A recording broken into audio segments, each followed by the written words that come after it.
দীর্ঘদিন ধরেই জাতীয় দলের বাইরে আছেন অলরাউন্ডার সাকিব আল হাসান, ফিরতে পারছেন না দেশেও।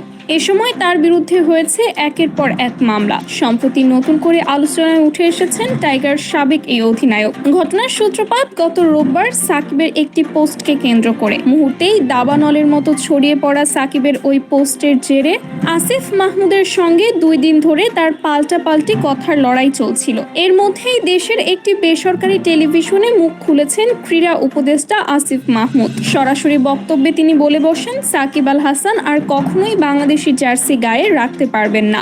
সবসময় আসলে সবচেয়ে বেশি আসে সাকিব আল হাসান আর কখনো ফিরতে পারবে কিনা আন্তর্জাতিক ক্রিকেটে, এবং আপনি এজ এ ক্রিকেট ফ্যান সাকিবকে আর কখনো দেখতে চাইবেন কিনা, বা সাকিব যেভাবে তার ভাষ্য, তার মতো একজন বাংলাদেশের পতাকা কিংবা জার্সি বহন করতে দেওয়া আমার কাছে গ্রহণযোগ্য নয়, এটার কোনো ছাড় নেই।